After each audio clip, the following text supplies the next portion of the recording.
Hi guys, how are you? I hope all are good. आज की topic हमें लेते हैं कि रेटिनोस्कोपी। रेटिनोस्कोपी एक इम्पॉर्टेंट टॉपिक होता है। चलो टॉपिक स्टार्ट करते हैं गाइस। रेटिनोस्कोपी का डेफिनेशन क्या होता है? रेटिनोस्कोपी, ऑल्सो कॉल्ड स्कियोस्कोपी और shadow test, is an objective method of finding out the error of refraction by the method of neutralization. First क्या है? रेटिनोस्कोपी को हम स्कियोस्कोपी और शैडो टेस्ट भी कहते हैं और पिपुलरस्कोपी भी कहते हैं। और इसका ऑब्जेक्टिव मेथड से हम फाइंड आउट करते हैं। देखो guys, refraction purpose two methods होते हैं, सब्जेक्ट एंड ऑब्जेक्ट। इसमें हम ऑब्जेक्टिव मेथड लेते हैं। और finding out the error of refraction. Error of refraction 3 types होते हैं गाइस: मायोपिया, हाइपरमेट्रोपिया, एस्टिग्मेटिज्म। ये थ्री रिफ्रैक्शन को हमें फाइंड आउट करने के लिए, न्यूट्रलाइजेशन करने के लिए रेटिनोस्कोपी यूज़ करते हैं। इसका प्रिंसिपल देखिए guys, retinoscopy is based on the fact when light is refracted from a mirror into the eye, the direction in which the light will travel across the pupil will depend upon the refractive status of the eye. Retinoscopy करने के लिए हमें क्या क्या होना चाहिए guys? Dark room, trial box, trial frame, Snellen chart, retinoscopy. देखिए guys, types of retinoscopy देखिए। फर्स्ट क्या होता है? प्रिस्ली स्मिथ रेटिनोस्कोपी और सेल्फ इल्यूमिनेशन रेटिनोस्कोपी। इसमें फर्स्ट हमें priestly Smith retinoscopy. Priestly Smith retinoscopy में 2 टाइप्स होता है gas, concave mirror and plano mirror. ये प्रिस्ली स्मिथ का डायग्राम होता है गैस। यहाँ पे कॉनकेव मिरर होता है और यहाँ पे प्लेनो मिरर होता है। देखते हैं इसका क्या होता है। A source of light is required when using mirror retinoscopy which is kept above and behind the head of the patient। देखो guys, priestly Smith retinoscopy use करने के इल्यूमिनेशन होना चाहिए। इसको सेल्फ इल्यूमिनेशन नहीं होता है ना, इसलिए इसको इल्यूमिनेशन चाहिए। इसका इल्यूमिनेशन पेशेंट का बिहाइंड हेड होता है। मोस्टली हमें प्लेनो मिरर यूज़ करते हैं गाइस। कॉनकेव मिरर हम कभी यूज़ करते हैं? Hazy media, high refractive error होता है ना, तब कॉनकेव मिरर यूज़ करते हैं। सेल्फ इल्यूमिनेशन देखो गाइस, नेक्स्ट क्या होता है? Self illumination retinoscopy. Self illumination retinoscopy में 2 टाइप्स होते हैं guys, streak retinoscopy, spot retinoscopy.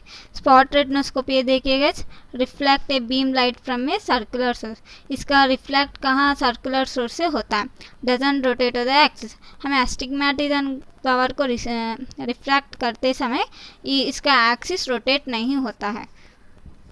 देखिएगा स्टिक रेटिनोस्कोपी। स्टिक रेटिनोस्कोपी क्या होता है? इट्स ए वेरी कॉस्टली होता है बट हैंडली होता है। सेल्फ इल्यूमिनेशन होता है। इसका सोर्स ऑफ लाइन स्ट्रीक और लाइन से होता है। ये मोर पॉपुलर है और इसका मायोपिया, हाइपरमेट्रोपिया करेक्शन करने के लिए ये वेरी इजी होता है। Light going to insert patient eye. Now light rays from retina to the came the exam. देखिएगा इस light going to insert, patient का अंदर लाइट जाने से फिर रेटिना पर रेस होता है, देन एग्जामिनर आई पर आता है। उसके बाद हमें रेटिनोस्कोपी को रिफ्रैक्शन स्टार्ट करते हैं। देखो गाइस, ये स्पॉट रेटिनोस्कोपी का डायग्राम होता है। देखो गाइस, ये स्पॉट रेटिनोस्कोपी का डायग्राम होता है और ये स्ट्रीक रेटिनोस्कोपी का डायग्राम है। इसको हैंडल कहते हैं गाइस, इसको रोटेटर और उसको स्लाइड, इसको फोरहेड। यहाँ पे एक होल होता है ना, ये इससे ही रेड रिफ्लेक्स का होल होता है गाइस। चलो गाइस, इसका प्रोसीजर देखते हैं। फर्स्ट क्या होता है? Tell the patient about the test. हमें पेशेंट को टेस्ट के बारे में थोड़ी सी समझ आना चाहिए गाइस। नेक्स्ट क्या होता है? The patient should be instructed to fixate the distant target. देखो गाइस, हमें पेशेंट को बोलना चाहिए कि डिस्टेंट टारगेट को फिक्स करिए। थर्ड क्या होता है guys? The patient right eye should be exam with the examiner right eye with the retinoscopy in right hand and vice versa. देखिए इसका मीनिंग क्या होता है? रेटिनोस्कोपी हमें राइट आई को कर रहे तो एग्जामिनर भी राइट आई से ही देखना है और लेफ्ट आई को कर रहे तो लेफ्ट आई से देखना है। नेक्स्ट क्या होता है gas? Working distance should be maintain an arm length distance और 1 मीटर डिस्टेंस। देखो गैस, आर्म लेंथ डिस्टेंस क्या होता है? 66 सेंटीमीटर होता तो प्लस 1.5 डायप्टर लेना चाहिए। 50 सेंटीमीटर होता तो प्लस 2 डायप्टर्स लेना चाहिए। 1 मीटर होना तो क्या करना चाहिए? 1 metre means 100 centimetre guys. 100 centimetre होता तो 1 डायप्टर होता है। देखिएगा इस एक पिक में ऑब्जेक्ट मेटर रेटिनोस्कोपी कैसे कर रहे हैं और हैंड लेंथ का डिस्टेंस लिया है और राइट आई को ऑब्जर्व करें तो एग्जामिनर भी राइट आई से ही देख रहा है। नेक्स्ट देखिएगा the examiner should be keep both eyes are open. Examiner का बोथ आइज ओपन होना चाहिए। देन क्या होता है, take the light source on the retinoscopy and focus on the patient eye. और रेटिनोस्कोपी का लाइट सोर्स है, पेशेंट का आई को फोकस करना चाहिए। नेक्स्ट पॉइंट देखिएगा observation of the red reflex in the pupillary area of the patient. Then हम observe करना है कि रेड रिफ्लेक्स के पीपलरी एरिया में। देन क्या होता है, when retinoscopy is moved in horizontal and vertical. Retinoscopy को हॉरिजॉन्टल ऐसा होता तो हॉरिजॉन्टल गाइस, ऐसा होता तो वर्टिकल, ऐसा हमें मूव करनी चाहिए। Observation of movement of red reflex during the retinoscopy. देखिएगा इसका ऑब्जर्वेशन कैसा करना चाहिए। इसका observation depending upon the movement of the red reflex. देखिएगा फर्स्ट क्या होता है, no movement of red reflex indicate myopia of 1 dioptre. देखिएगा नो मूवमेंट होता तो इसका क्या होता है, मायोपिया ऑफ 1 डायप्टर इंडिकेट होता है। With movement of red reflex indicate क्या होता है, emmetropia, hypermetropia, myopia of less than 1 dioptre.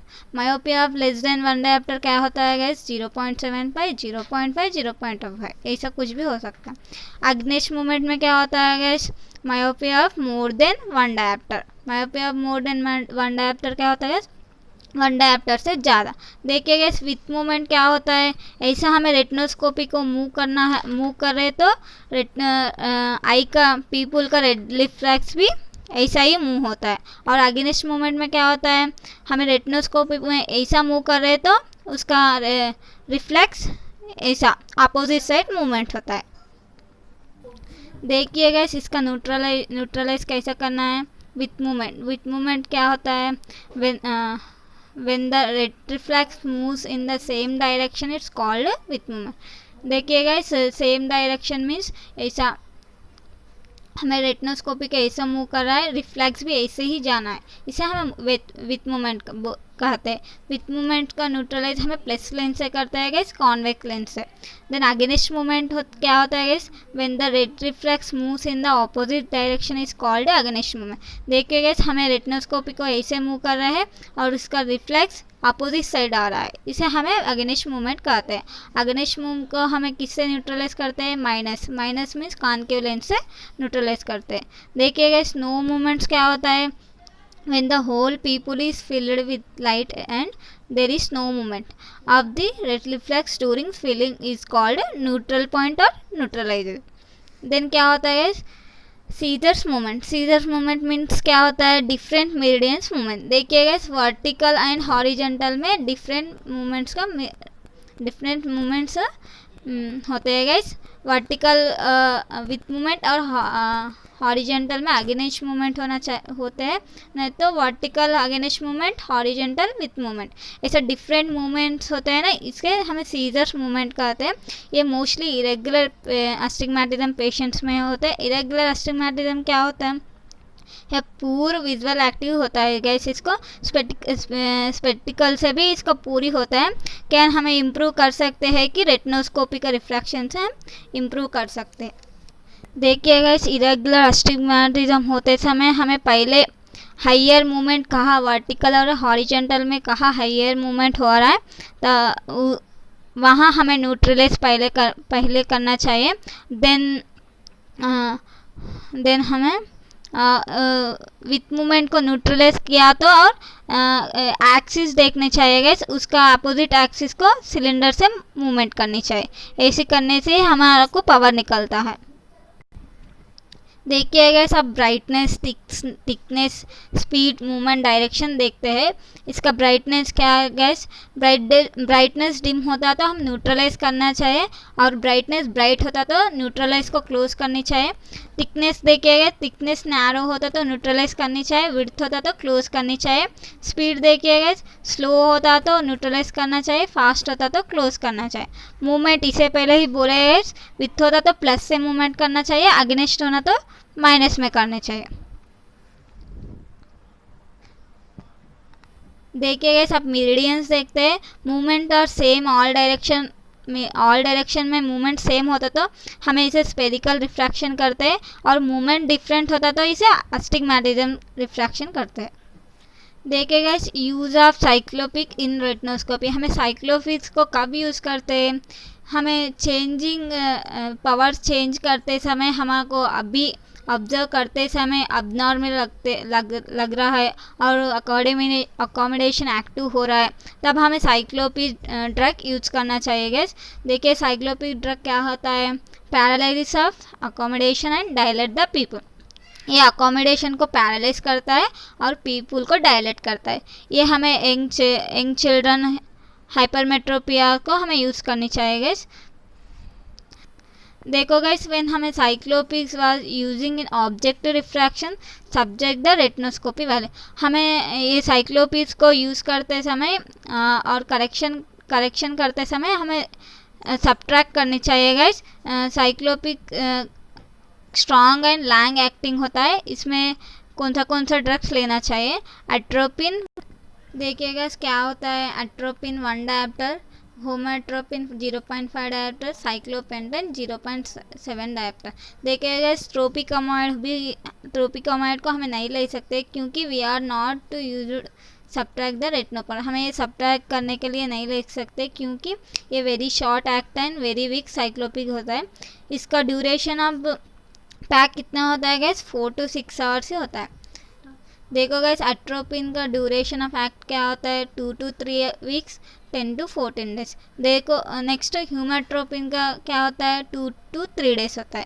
साइक्लोपेंटेलेट का क्या होता है? 2 to 4 डेज होता है। देखो गाइस, रेटिनोस्कोपी में वेट रेटिनोस्कोपी होता है और ड्राई रेटिनोस्कोपी होता है। वेट रेटिनोस्कोपी का मीन्स क्या होता है गाइस? विथ यूज साइक्लोपिक यूज़ करें तो उसे हमें वेट रेटिनोस्कोपी कहते हैं। साइक्लोपिक्स नहीं यूज़ करें तो ड्राई रेटिनोस्कोपी कहते हैं। देखो गाइस, हम इस वीडियो में रेटिनोस्कोपी का प्रोड्यूसर और डेफिनेशन, प्रिंसिपल टाइप्स देखे हैं। नेक्स्ट वीडियो में हमें रेटिनोस्कोपी का कैलकुलेशन को कैसे करना है देखते हैं, और इसका कैलकुलेशन का लिंक डिस्क्रिप्शन में आपको मिलता है, आप वहाँ से देख ले सकते हैं। और आपको ये वीडियो अच्छा लगा तो लाइक करिए, शेयर करिए, सब्सक्राइब करें। Thank you for watching.